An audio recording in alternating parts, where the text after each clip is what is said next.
que nunca tuvieron ningún problema y que de algún modo nacieron adultos y maduros.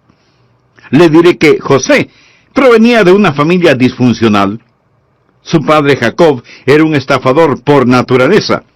Es decir, si estudia la vida de Jacob, entenderá que antes de que Dios cambiara su vida, la volviera al revés y lo pusiera de cabeza, Jacob era un tramposo. Él tenía un tío, Labán, que era más diestro que Jacob y era un timador y estafador. No contaré toda esa historia, mas permítame decirle que además de todo esto, su madre murió cuando él estaba en la adolescencia. ¿Puede imaginarse el trauma de perder a su madre? Él tuvo una madre dulce, bonita, cuyo nombre era Raquel, mas ella murió. Y cuando él creció, amigo, vivió en un nido de avispas, un enjambre de hermanos malos, impíos. Este era el tipo de ambiente en que estaba. Él era un adolescente de 17 años. Así inicia su vida. Y vamos a darnos cuenta en la historia que él se ve en todo tipo de dificultades y problemas. Si usted no está familiarizado con la historia de José, voy a darle tan solo un breve bosquejo en miniatura acerca de este muchacho llamado José. Primero, él era el hijo favorito de su padre. Y creo que era el hijo favorito de su padre porque era hijo de Raquel, quien era la esposa favorita de su padre. Jacob tenía varias esposas, pero el amor de su vida, su verdadero amor, era Raquel, y José era hijo de Raquel. Y Jacob amó a José tanto que le dio una túnica de colores. Después estudiaremos respecto a dicha túnica. Mas él recibe una túnica de colores y él recibe algunos sueños. Dios le habla y Dios le da una visión, y Dios le revela a José, a este muchacho, un joven de 17 años. Un día los recursos de todo el mundo van a estar a tu disposición y los gobernantes mundiales se postrarán a tus pies. José es solo un adolescente de 17 años y Dios le da ese sueño. José se lo cuenta a sus hermanos. Ellos lo envidiaban debido a su túnica de colores, lo que lo distinguía. Sus hermanos le tenían celos porque su padre le amaba más. Le tenían resentimiento debido a sus sueños y las visiones que les contó. Y en una ocasión, cuando estaban afuera en el campo, sus hermanos lo rodearon y lo despojaron de su preciosa túnica. Realmente querían matarlo. Lo lanzaron en un pozo, una cisterna seca para que muriera. Luego, cuando una caravana que iba para Egipto pasó por ahí, ellos dijeron, bien, hagamos algo mejor. En lugar de que muera en el pozo, vendámoslo. Y lo vendieron por el precio de un esclavo. Ahí está este muchacho adolescente. Él no ha hecho nada malo. Ahora él ha sido emboscado por sus hermanos y vendido como esclavo. Puedo verlo atado en la caravana, el látigo silbando en el aire. Y ahí va José, camino a Egipto. Cuando la caravana de ismaelitas llega a Egipto, ponen a José en subasta y lo venden al capitán de la guardia del faraón, Potifar. ¿Quién era Potifar? Bien, él era el líder de la guardia en Egipto. Él era quien protegía al faraón. Y él vio a este apuesto joven hombre, este guapo adolescente, lleno de virilidad y fuerza. La Biblia dice que él era un hombre de hermoso semblante y bella presencia. Y él era de hermosa apariencia, y Potifar lo compró y le hizo esclavo de su casa. Mas José era de tal carácter, diligencia, ingeniosidad y fidelidad, que él empieza a ascender de puesto. Y poco después él estaba administrando toda la casa de Potifar. No obstante, la esposa de Potifar empieza a desear a José y trata de incitarlo a una relación adúltera, a la cual José se negó. Y no hay peor infierno como la furia de una mujer despreciada. Así que lo acusó de tratar de abusar de ella y violarla, y le contó a su marido lo que este muchacho le hizo. Entonces, su esposo toma a José por el cuello y lo lanza a la cárcel. Allí estaba sufriendo en prisión, no por hacer algo malo, sino por hacer lo correcto, por mantenerse puro. Y estando en prisión, José empieza a ascender a la cima. Él comienza a estar al mando de la prisión y ayuda a otro prisionero para que salga de esta. Este hombre le promete: José, sé que eres inocente. Yo abogaré por ti cuando salga de prisión. Pero él se olvidó de José. Y José continuó pudriéndose en prisión, sufriendo en la cárcel. Él permaneció allí por algún tiempo hasta que el faraón tuvo unos sueños y necesitaba que alguien se los interpretara. Entonces sacaron a José de la prisión porque él tenía la sabiduría de Dios. José le interpreta los sueños al faraón. Iban a venir 7 años de abundancia y 7 años de escasez. Entonces el faraón dice: José, eres tan sabio, tan inteligente, voy a ponerte a cargo de todo. José empieza a almacenar grano, y después de un tiempo, José llega a ser el salvador de ese mundo en el aspecto físico, material, y Faraón exalta a José. Él es el primer ministro de Egipto. Este era el joven vendido como esclavo, y él ascendió y ascendió. Ahora, él es el primer ministro de Egipto. Y hubo hambre en la tierra. Y en el territorio de Canaán, aquellos hermanos inicuos que lo vendieron en la esclavitud tienen que ir a Egipto por comida. Ellos no sabían quién era José, es decir, José vestía como un egipcio. Él había crecido y cambiado.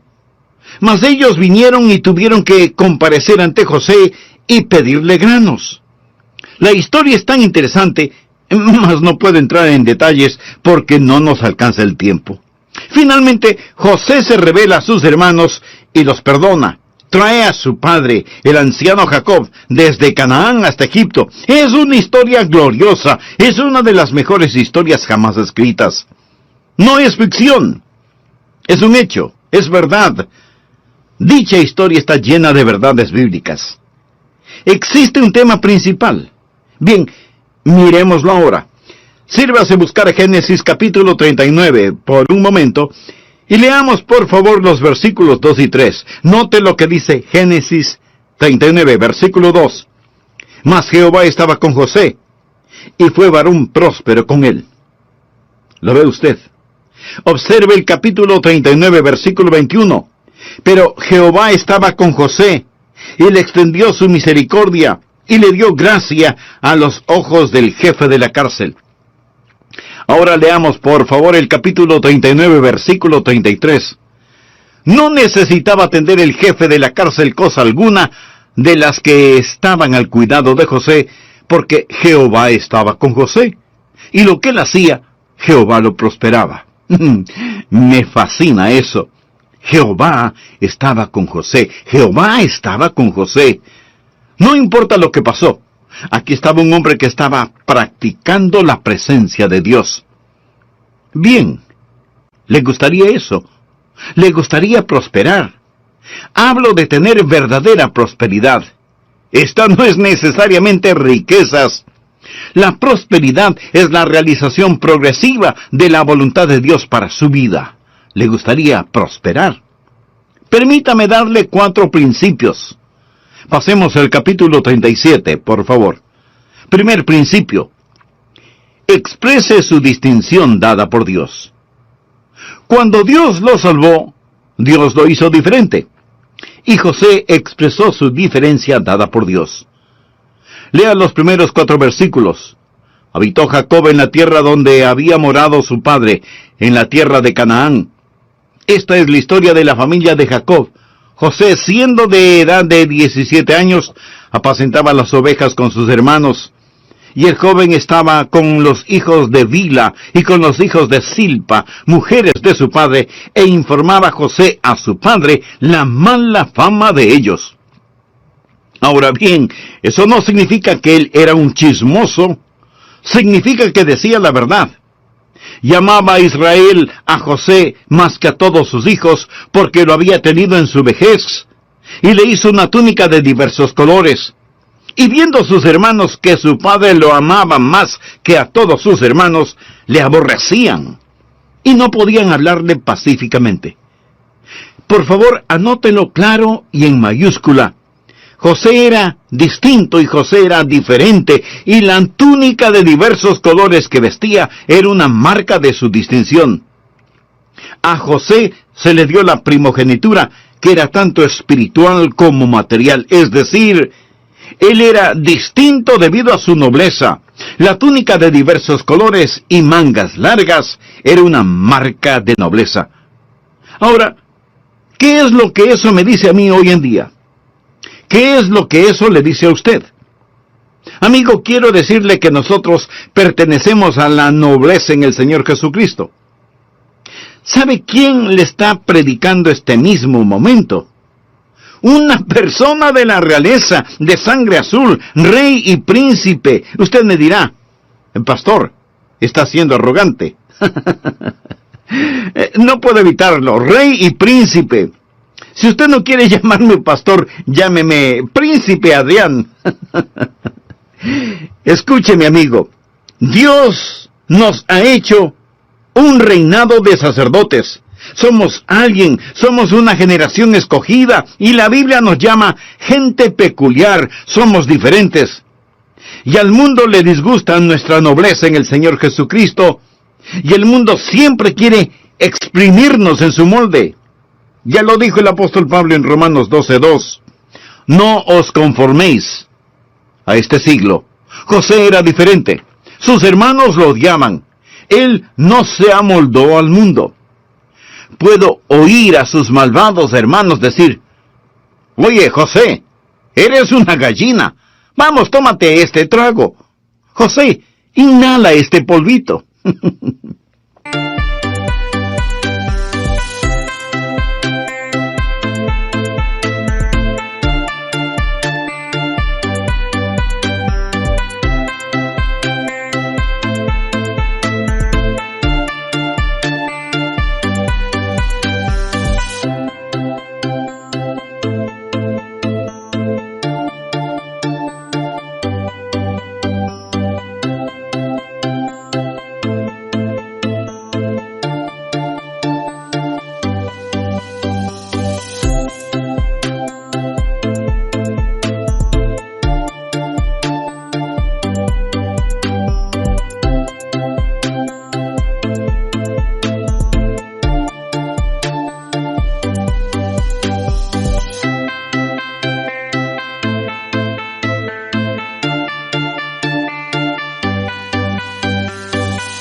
Hagámosle una cita con quien tú sabes para que le haga lo que tú sabes qué.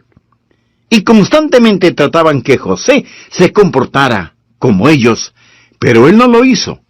Él no se amoldaba a ellos. ¿Sabe? Este mundo quiere amoldarnos a su manera, se lo garantizo. Y hay algo en nuestra naturaleza que nos hace querer amoldarnos. Por eso hablamos de un rebaño de ovejas, o de una manada de lobos, o de un enjambre de abejas, o de una bandada de pájaros, o de una pandilla de muchachos, o de un cotarro de mujeres, y así por el estilo.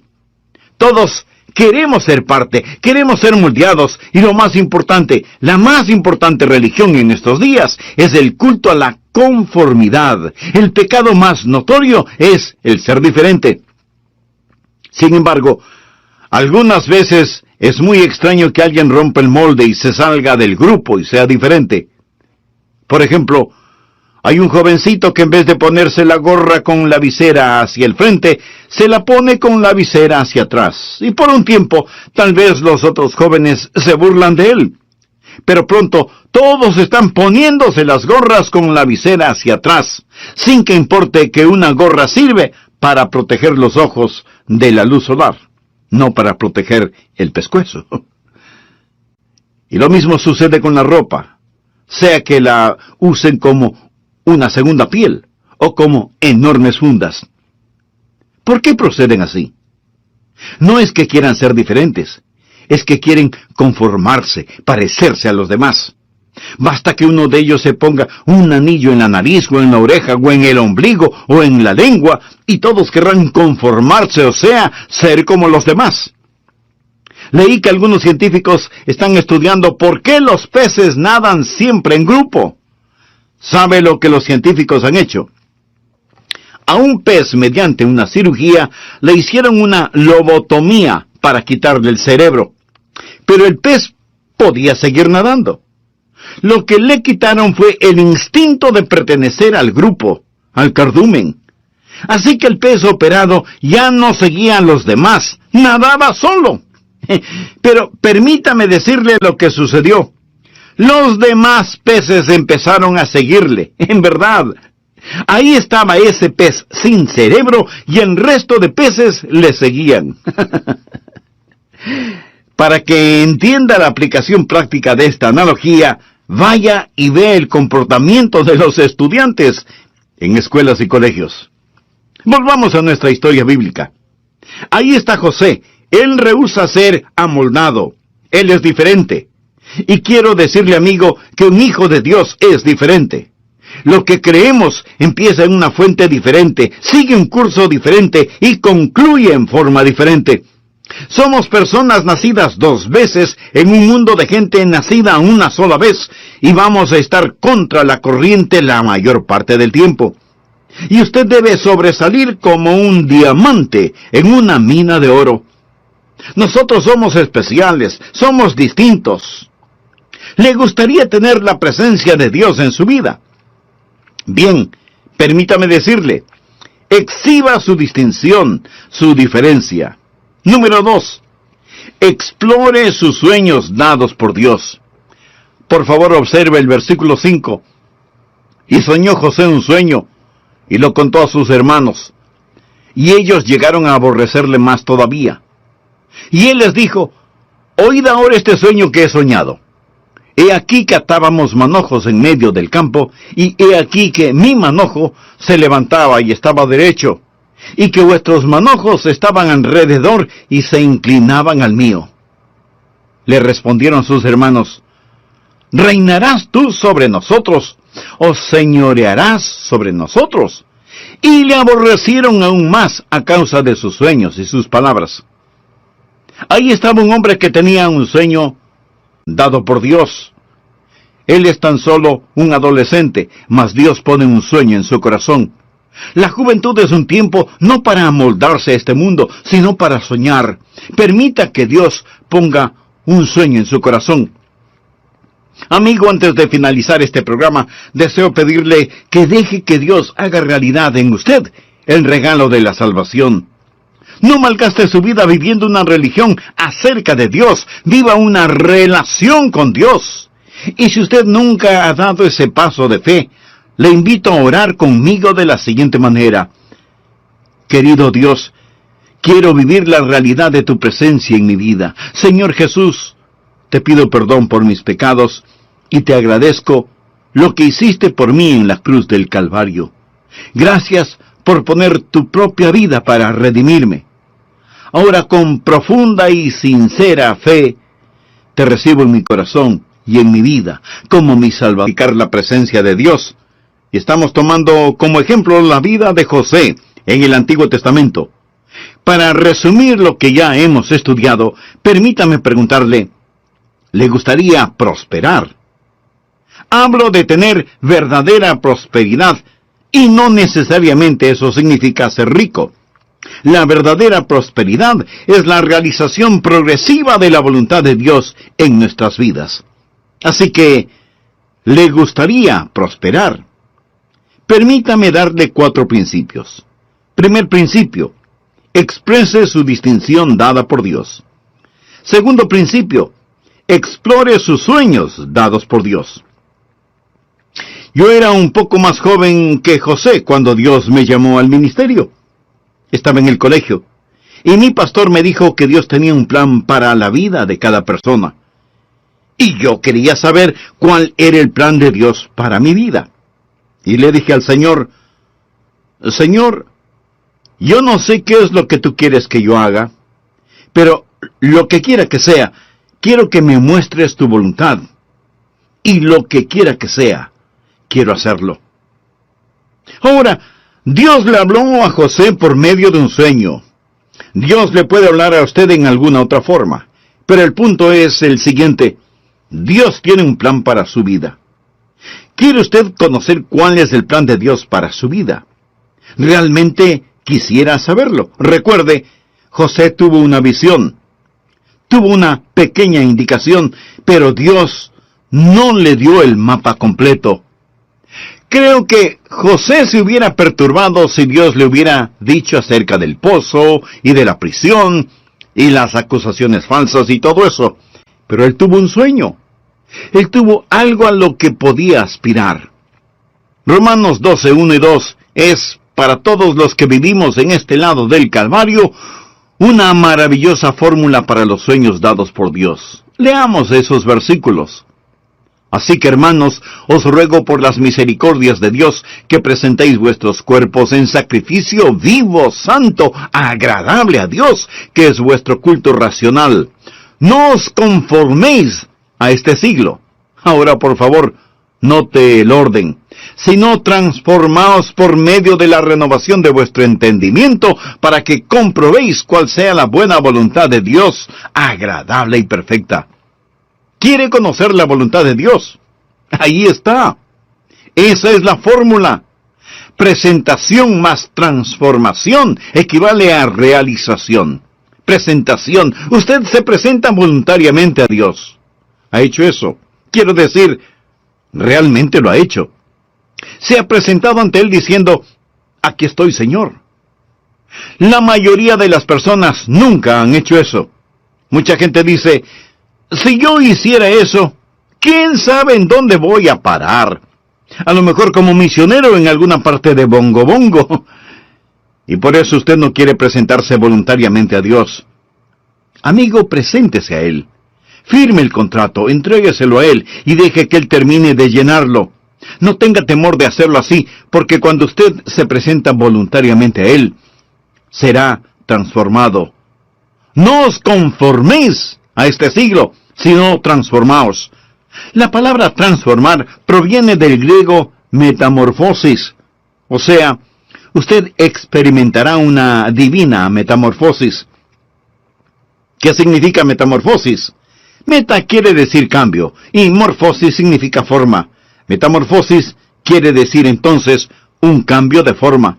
Literalmente significa que aquello que está en el interior sale a la superficie.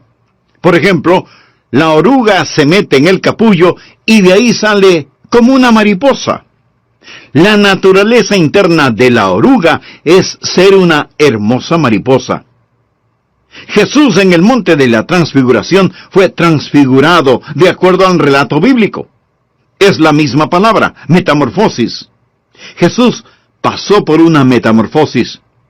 ¿Cuál era su naturaleza interna? Gloria. Y esa gloria salió a la superficie debido a la metamorfosis. Él experimentó un cambio de naturaleza. ¿Cuál es la naturaleza interna de un hijo de Dios? Es Jesús. Si usted ha nacido de nuevo, ¿cuál es su naturaleza interna? Es Dios, es Jesús, es la gloria. Su naturaleza interna es Jesús. Cristo vive en usted. Cuando usted se presenta voluntariamente como un sacrificio vivo, habrá una metamorfosis, y aquello que está en su interior saldrá a la superficie. La presentación más la transformación da como resultado la realización, y usted conocerá cuál sea la buena voluntad de Dios, agradable y perfecta.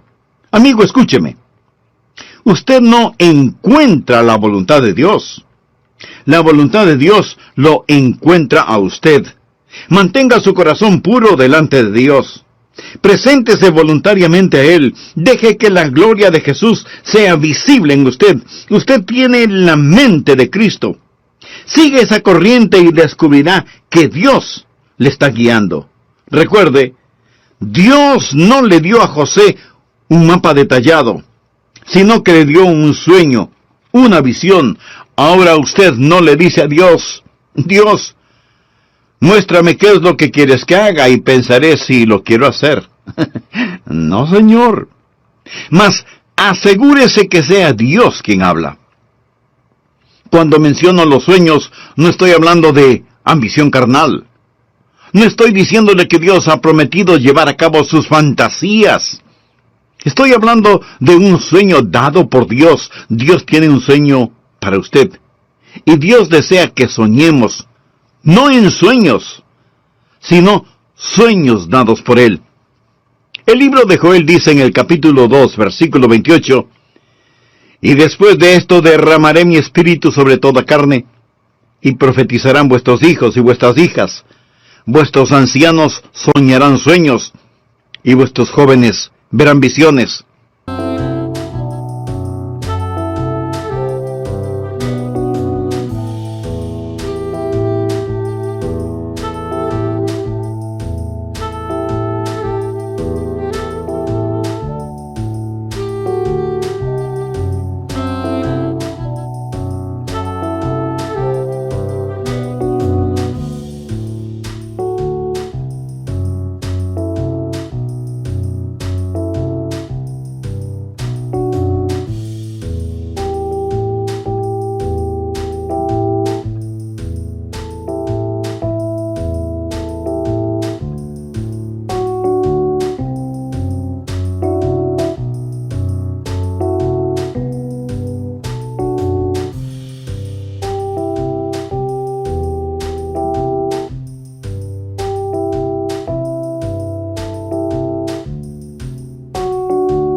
En Jeremías 29:8 leemos, ni atendáis a los sueños que soñáis.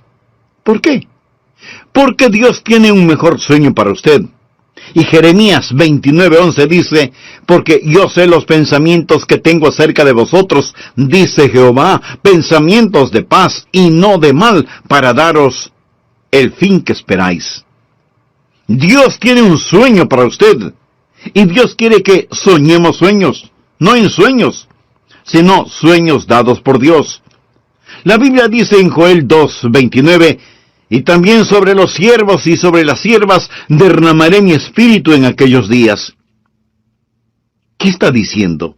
Dice, permita que Dios sea real en usted. ¿Cómo sé que mi sueño es dado por Dios? Medite y ore al respecto. Cuando María tuvo una visión acerca del Salvador que habría de venir, la Biblia dice, María guardaba todas estas cosas, meditándolas en su corazón. Un hermoso versículo es Proverbios 4, versículo 18, dice, mas la senda de los justos es como la luz de la aurora, que va en aumento hasta que el día es perfecto. ¿Qué significa? En ocasiones usted no conoce la voluntad de Dios para su vida, incluso para el día de hoy. Mas la senda de los justos es como la luz de la aurora, que va en aumento hasta que el día es perfecto. Al principio está oscuro, luego se pone gris con el alba. No se distinguen los colores, solo se ven sombras. Después sale el sol, y se ven los colores, pero hay largas sombras. Por último es mediodía, mas la senda de los justos es como la luz de la aurora, que va en aumento hasta que el día es perfecto. Cuando era niño dije, Señor, ¿qué es lo que quieres que haga? Y después de un tiempito, tuve una semilla en mi corazón y dije, Señor, creo que quieres que predique. Luego fue, Señor, ¿tú quieres que yo predique? Y después fue, Señor, si tú quieres que yo predique, es mejor que me lo dejes saber. Y finalmente dije, Señor, sé que esto es lo que quieres que haga. Asegúrese de sus sueños, báñelos en oración y Dios le guiará. Y aunque usted diga, Señor, si eres tú hablándome, continúa hablándome, explore sus sueños. Eso es lo que José hizo. De paso diré que José era odiado debido a su nobleza, lo despreciaban, y cuando usted tenga un sueño en su corazón, le puedo asegurar que el diablo enviará a su personal del Comité de la Guerra Fría para prevenir que usted realice su sueño, si es que en verdad es un sueño dado por Dios. Una vez cuando todavía era un jovencito, estaba disfrutando de una pequeña siesta en mi dormitorio. Mi papá estaba en el patio con un hombre llamado Bird. Era el sheriff del condado, y yo lo respetaba mucho. Bird le dijo a mi papá, ¿qué es lo que va a hacer Adrián una vez que termine el colegio? Y mi papá respondió, él piensa que va a ser un predicador. Bert comentó, ese muchacho nunca será un predicador, nunca lo logrará. Bert no sabía que yo estaba escuchando sus palabras. Hay mucha gente que dice que no se puede hacer. Pero quiero decirle que si Dios le da un sueño, sí se puede hacer. Los sueños dados por Dios son realizables. Tercer principio, sobrelleve las dificultades dadas por Dios. Cuando hay un sueño dado por Dios, habrá dificultades dadas por Dios. En este capítulo, si usted lee del versículo 8 al 27, se dará cuenta de algunas de las dificultades por las que tuvo que pasar José. Aquí está este hombre, este jovencito más bien, y es ridiculizado por sus hermanos. Hay una conspiración contra él. Primero quisieron matarlo. Luego decidieron lanzarlo al fondo de un pozo seco, de donde hubiera sido imposible salir. Pero finalmente lo vendieron como un esclavo. En la casa en la cual fue llevado a servir, lo acusaron falsamente, y fue a parar en la cárcel. Y ahí estuvo en prisión por mucho tiempo. ¿Estaba Dios fuera de mando? Ni por una milésima de segundo Dios estaba fuera de control.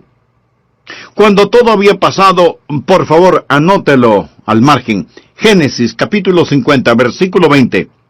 José confronta a sus hermanos. Vosotros pensasteis mal contra mí, mas Dios lo encaminó bien, para hacer lo que vemos hoy, para mantener en vida a mucho pueblo. Ellos le quisieron hacer mal, y Dios lo permitió para bien de José, de su familia, y de toda una poderosa nación. ¿Cuál es el versículo correspondiente a este? Romanos 8:28. Y sabemos que a los que aman a Dios, todas las cosas les ayudan a bien, esto es, a los que conforme a su propósito son llamados. Dios va a permitir que tenga dificultades en la vida. Dios no las causa. Dios no hizo que la esposa de Potifar acusara a José de violación. Dios no causó que estas cosas pasaran, mas cuando el hombre pone, Dios dispone. Dios no había terminado con José. ¿Está usted en dificultades? Tenía un sueño y este ha sido destruido. Se ha desvanecido su sueño.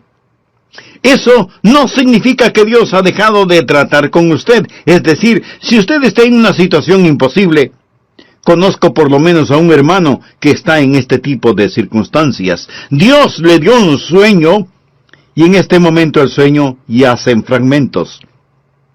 Deseo afirmarle que Dios está por encima de todo y no importa lo que Satanás haga, no importa lo que pase, hay un Dios que controla este mundo. Y amigo, es mejor que usted se aferre a esa verdad para practicar la presencia de Dios en su vida. Cuarto principio. Enliste su dinámica dada por Dios. Usted tiene el sueño, usted tiene las dificultades, pero hay una dinámica. ¿Y cuál es esa dinámica? Por favor, regresemos a Génesis capítulo 39. Jehová estaba con él. Jehová estaba con él. Jehová estaba con él. En el libro de Hechos, cuando un gran predicador estaba predicando un sermón acerca del Antiguo Testamento, ¿sabe lo que él dijo acerca de José? ¿Sabe lo que él discernió respecto a José?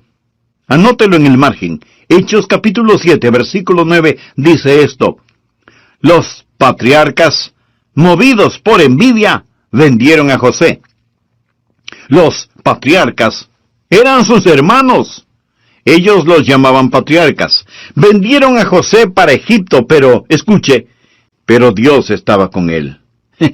Me fascina eso. Pero Dios estaba con él. Cuando venía a grabar este programa, un jovencito de unos 12 o 13 años de edad me detuvo y me preguntó: pastor, quiero hacerle una pregunta. Y yo le dije: ¿de qué se trata? Él me preguntó: ¿está Dios en el infierno? Muy buena pregunta teológica. Le respondí: hijo, no hay ningún lugar en donde Dios no esté. Dios está en el infierno. Satanás no gobierna en el infierno. Dios le ha dado a Jesús un nombre que está por sobre todo nombre, para que todas las cosas en el cielo y las cosas en la tierra y las cosas debajo de la tierra confiesen que Jesucristo es el Señor, para la gloria de Dios el Padre. Así pues, no hay ningún lugar en donde Dios no esté. Un filósofo dijo que Dios es un círculo cuyo centro está en todas partes y cuya circunferencia no está en ninguna parte. Piensa en eso. Dios es un círculo cuyo centro está en todas partes. No hay ningún lugar en donde Dios no esté. Dios está aquí. Dios está allá. Dios está en todas partes. Alguien pregunta, pastor, entonces, ¿cuál es la diferencia en Dios estando con José y en Dios estando con Hitler? Verá, la diferencia no es su presencia actual. Cuando la Biblia dice que Dios estuvo con él, significa que Dios era por él. Dios estuvo en vez de él. Dios estuvo haciendo cosas para José.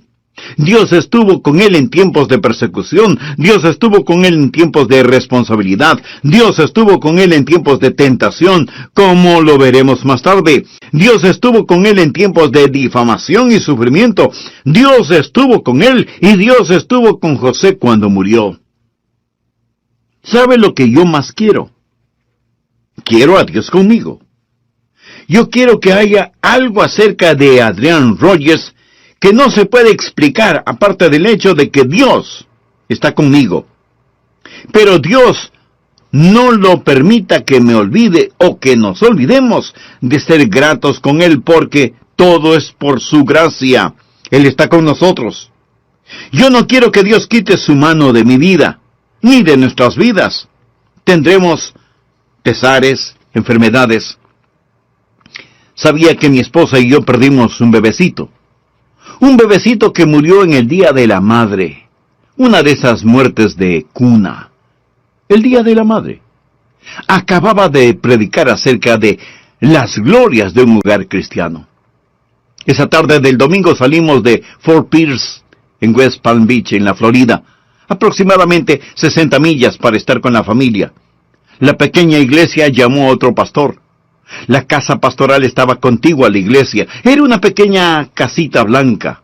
Y los miembros de la iglesia habían pasado a vernos. Solo teníamos unas cuantas semanas de estar en